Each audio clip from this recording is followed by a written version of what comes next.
चलो छोटू, आज हम लोग पढ़ने जा रहे हैं बार मैग्नेट और इलेक्ट्रोमैग्नेट मैग्नेट में क्या क्या डिफरेंसेस हैं उनके बारे में। ठीक है, तो देखो सबसे पहला ये कि bar magnet is permanent magnet. हमने ये बताया था कि जो भी बार मैग्नेट होता है वो परमानेंट मैग्नेट होता है और जो इलेक्ट्रोमैग्नेट होता है वो टेम्पोररी मैग्नेट होता है। ऐसा क्यों होता है? तो आपको पता है कि बार मैग्नेट का स्ट्रेंथ क्या होता है? फिक्स्ड होता है, मतलब आप उसको बढ़ा घटा नहीं सकते हो, जबकि इलेक्ट्रोमैग्नेट का जो भी स्ट्रेंथ है इसको बढ़ा घटा सकते हो। और इसको टेम्पोररी क्यों बोला जाता है? क्योंकि जब तक करंट पास करता है तब तक इलेक्ट्रोमैग्नेट मैग्नेट की तरह बिहेव करता है। जैसे ही करंट पास करना बंद करता है इलेक्ट्रोमैग्नेट जो होता है वो मैग्नेट की तरह बिहेव करना भी क्या कर देता है? बंद कर देता है। ठीक है, तो एक बात तुमको समझ में आनी चाहिए कि इलेक्ट्रोमैग्नेट जो होता है टेम्पोररी मैग्नेट होता है। क्यों? क्योंकि जब तक करंट पास करेगा तभी तक ये मैग्नेट की तरह बिहेव करेगा।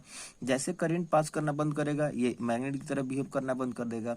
जो परमानेंट मैग्नेट होता है ये वैसा नहीं होता है, करंट पास करे ना करे इससे उसको कोई लेना देना नहीं, इसका स्ट्रेंथ फिक्स है। ठीक है, तो ये जो परमानेंट मैग्नेट होता है बाबू वो क्या होता है? फिक्स, मतलब ये bar is a permanent magnet, ये टेम्पोररी मैग्नेट। ठीक है, ये बात तुमको समझ में आ गई होगी। ठीक है, दूसरी बात, a permanent magnet produce a comparatively weak force of attraction. और जो इलेक्ट्रोमैग्नेट होता है an electromagnet can produce very strong magnetic force. अब देखो, जो मैग्नेटिक फोर्स प्रोड्यूस होता है तो परमानेंट मैग्नेट के कंपेयर में जो इलेक्ट्रोमैग्नेट है वो ज्यादा स्ट्रॉन्ग मैग्नेटिक फील्ड प्रोड्यूस करता है। अब देखो इसी का यूज जो जैसे मान लो कि आप लोग कबाड़ी बेचते हो तो कबाड़ी जाता है कहीं पे फिर इसको क्या किया गलाया जाता है। अब जो कबाड़ी लेने वाला होता है वो तो एक ही में खरीदता है और बेच भी देता है, वहां जाके अलग होता है। तो लेकिन देखो अलग करने में क्या होता है कि जहां पर इन सबको गलाया जाता है, बड़ा बड़ा कबाड़ी का दुकान होता है, फैक्ट्री टाइप का होता है, तो वहां पर क्या किया जाता है? बड़ा बड़ा जो भी इलेक्ट्रोमैग्नेट होता है क्रेन के द्वारा क्या किया जाता है? कबाड़ में डिप किया जाता है, डाला जाता है। जैसे ही डाला जाता है तो जितना भी मैग्नेटिक मटेरियल होता है वो क्या करता है? उस इलेक्ट्रोमैग्नेट में स्टिक कर जाता है और उसे वो अलग कर लेता है। ठीक है, तो इनका इलेक्ट्रोमैग्नेट का यूज हमारे डेली लाइफ में बहुत ज्यादा है। ठीक है, जैसे अभी हमने बताया कि जो भी कबाड़ी आप बेचते हो तो कल कारखाने में जाते हैं, जब ये वहां पे जाते हैं तो इनको अलग किया जाता है। तो मान लो जहाँ पर 100 क्विंटल 200 क्विंटल 2000 क्विंटल ऐसे हैं तो इनको आदमी के सहारे तो नहीं किया जा सकता है, मशीन भी कोई नहीं ये कर सकता है। तो इसके लिए क्या किया जाता है? इलेक्ट्रोमैग्नेट का सहारा लिया जाता है। अब उसमें क्या किया जाता है? बड़ा बड़ा इलेक्ट्रोमैग्नेट क्रेन के सहारे क्या किया जाता है? उसमें डाला जाता है। किसमें? जो भी कबाड़ी है उसमें डाला जाता है। अब ये जो भी कबाड़ी है वो क्या करता है? जो भी मैग्नेटिक मटेरियल होते हैं वो सबको इलेक्ट्रोमैग्नेट खींच लेता है, स्टिक कर लेता है अपने में, और क्या करता है? प्लास्टिक हो गया जो नॉन मैग्नेटिक मटेरियल है उनसे अलग कर देता है। अब देखो ऐसा क्यों होता है? ऐसा इसलिए होता है कि जो भी इलेक्ट्रोमैग्नेट वहां पे यूज होता है वो बहुत ही ज्यादा स्ट्रांग होता है। बहुत ही ज्यादा स्ट्रांग होने के चलते वो छोटे बड़े सभी मैग्नेटिक पार्टिकल्स को क्या करता है? अपने में स्टिक कर लेता है, जिससे कि वो लोग क्या हो जाते हैं? इससे अलग हो जाते हैं। ठीक है, तो देखो जो आपका इलेक्ट्रोमैग्नेट है वो ज्यादा स्ट्रांग मैग्नेटिक फील्ड प्रोड्यूस करता है as compare to bar magnet. ठीक है, अब ये देखो, the strength of permanent magnet can't be change, the strength of electromagnet can be change by changing the number of turn in the coil. देखो बोला है कि जो परमानेंट मैग्नेट होते हैं इनका स्ट्रेंथ फिक्स होता है और जो इलेक्ट्रोमैग्नेट होते हैं उनका स्ट्रेंथ फिक्स नहीं होता है। परमानेंट मैग्नेट जो भी होते हैं इनके स्ट्रेंथ को ना तो बढ़ा सकते हो ना ही घटा सकते हो, जबकि इलेक्ट्रोमैग्नेट जब हमने आपको पढ़ाया था तो बताया था कि इलेक्ट्रोमैग्नेट के जो भी स्ट्रेंथ है इनको आप बढ़ा भी सकते हो घटा भी सकते हो। बढ़ा कैसे सकते हो? तो नंबर्स ऑफ टर्न्स बढ़ा दोगे तो बढ़ जाएगा, नंबर्स ऑफ टर्न्स बढ़ा दोगे तो बढ़ जाएगा। दूसरा, अगर आप क्या करो, करेंट के वैल्यू को बढ़ा दोगे तो भी इनका स्ट्रेंथ क्या होगा? बढ़ जाएगा। ठीक है, तो ऐसा करने से क्या होगा? ऐसा करने से ये होगा कि जो भी परमानेंट मैग्नेट है इनके स्ट्रेंथ को तो आप ना बढ़ा सकते हो ना घटा सकते हो, लेकिन नंबर्स ऑफ टर्न्स और करंट को इंक्रीज करके आप इलेक्ट्रोमैग्नेट के स्ट्रेंथ को क्या कर सकते हो? बढ़ा सकते हो। अगर नंबर्स ऑफ टर्न्स कम कर दोगे तो घट जाएगा, अगर करंट कम कर दोगे तो जो इलेक्ट्रोमैग्नेट है उसका स्ट्रेंथ घट जाएगा। तो आप इलेक्ट्रोमैग्नेट के स्ट्रेंथ को बढ़ा भी सकते हो घटा भी सकते हो, बट परमानेंट मैग्नेट के स्ट्रेंथ को ना तो आप बढ़ा सकते हो ना ही घटा सकते हो। ठीक है, तो ये भी समझ में आ गया होगा तुम लोगों को। अब आगे सुनो, the north south polarity of a permanent magnet is fixed and can be change, the polarity of electromagnet can be change by changing the direction of current in. अब बोला है कि देखो जो परमानेंट मैग्नेट है इनके आप पोलैरिटी को ना चेंज कर सकते हो, ना तो आप इनके पोलैरिटी को, जो भी पोलैरिटी है इनको आप चेंज नहीं कर सकते। जो परमानेंट मैग्नेट का नॉर्थ और साउथ पोल है उसको आप कभी भी चेंज नहीं कर सकते हो। ठीक है, बट इलेक्ट्रोमैग्नेट में कर सकते हो। कैसे पूछोगे कैसे कर सकते हो?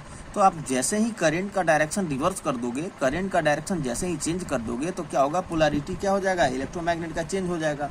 मान लो कि अगर मान लो इलेक्ट्रोमैग्नेट, देखो यहाँ पे देखो ये जो है इलेक्ट्रोमैग्नेट है, तो यहाँ पर मान लो ये नॉर्थ पोल है ये साउथ पोल है, अब हम चाह रहे हैं कि ये साउथ हो जाए या नॉर्थ हो जाए, सिंपली क्या करेंगे, जो यहाँ पर सेल लगाए हैं इसको रिवर्स कर देंगे, उल्टा कर देंगे।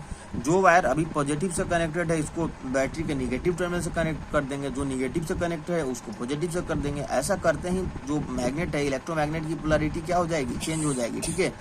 तो ये बात तुम लोग को साफ साफ समझ में आ गया कि मैग्नेट्स जो भी हैं परमानेंट मैग्नेट, इनकी पोलैरिटी फिक्स होती है, जबकि जो भी इलेक्ट्रोमैग्नेट होते हैं इनकी पोलैरिटी फिक्स नहीं होती है, ठीक है। अब चलो एक टॉपिक है जो कि छूट जाता है, इसको बोलते हो clock face rule.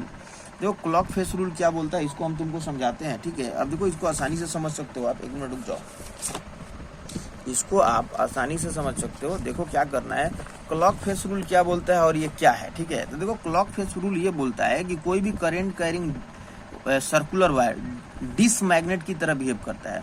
Dish magnet का मतलब वैसा मैग्नेट हो सिक्का टाइप का हो, सिक्का समझते हो ना, कॉइन्स के फॉर्म का हो, तो वैसा मैग्नेट होगा तो उसको आप डिस मैग्नेट बोल देते हो।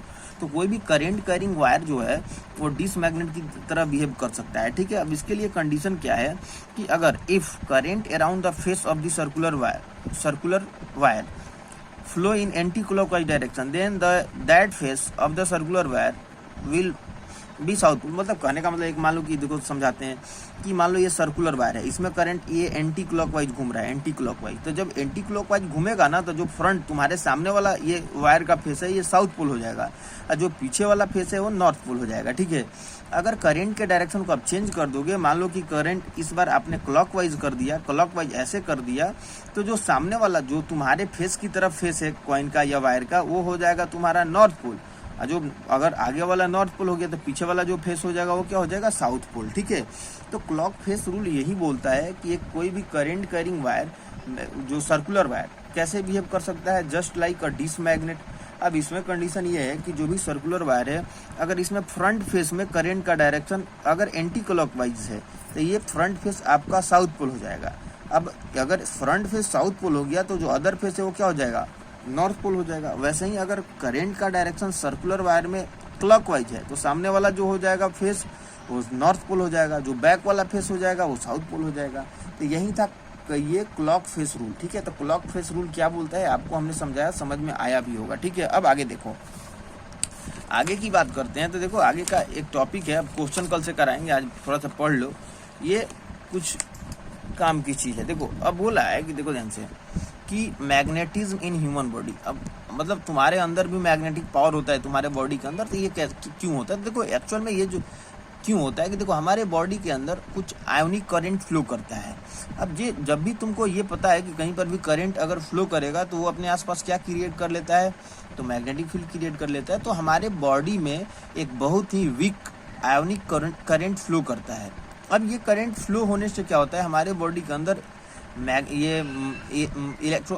हमारे बॉडी के अंदर मैग्नेटिज्म प्रोड्यूस हो जाता है। जब भी करंट कहीं पर फ्लो करेगा तो वो अपने आसपास क्या कर लेगा, मैग्नेटिक फील्ड क्रिएट कर लेता है।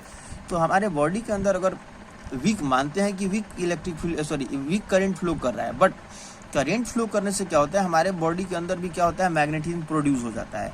अब देखो इसका असर सबसे ज़्यादा देखने को मिलता है दिल और दिमाग में, ठीक है। जो भी मैग्नेट प्रोड्यूस हुआ है इसका सबसे ज़्यादा इफेक्ट आपके हार्ट और ब्रेन में होता है, ठीक है। वहाँ पर ये जो भी मैग्नेटिक फील्ड होगा स्ट्रांग होता है, ठीक है।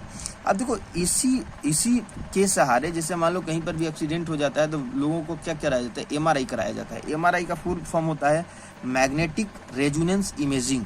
अब देखो एमआरआई कराने के पीछे लॉजिक क्या है, तो एमआरआई कराने के पीछे लॉजिक ये है कि डॉक्टर इसलिए आपको सजेस्ट करता है एमआरआई कराने के लिए कि जो भी आपके बॉडी के इंटरनल पार्ट्स हैं वो अगर डैमेज हो, वहाँ पर चोट है तो उस चीज़ को क्या कर पाए, आइडेंटिफाई कर पाए। अब देखो जो भी एमआरआई आप करा पाते हो उसके पीछे लॉजिक ये है कि एमआरआई तभी पॉसिबल है जब आपके बॉडी के अंदर मैग्नेटिक फील्ड हो, मतलब मैग्नेटिज्म हो। तो देखो ये मैग्नेटिज्म आपके बॉडी के अंदर किसके चलते आता है, तो आपके बॉडी में जो भी आयोनिक करंट फ्लो करता है उसके चलते आता है। अगर वैसा नहीं होता तो आप एमआरआई कराने में सक्षम नहीं होते। उस माइनर करंट जो आपके बॉडी के अंदर फ्लो कर रहा है उसके चलते आपके बॉडी के अंदर क्या हो जाता है, मैग्नेटिज्म प्रोड्यूस हो जाता है। जब बॉडी के अंदर मैग्नेटिज्म है तो इसी के सहारे आपके बॉडी का क्या होता है, एमआरआई होता है, और इससे पता चल जाता है कि अंदर में कहाँ कहाँ पे चोट है, और इससे हम लोग क्या हो जाते हैं, उसका ट्रीटमेंट होता है, आप लोग ठीक हो जाते हो, ठीक है। तो आज ये 3 टॉपिक थे जिसको हमने कवर किया। आप इसको सही से पढ़ेंगे, कोई डाउट होगा तो पूछ लेंगे, कल से हम लोग क्वेश्चन करेंगे, ठीक।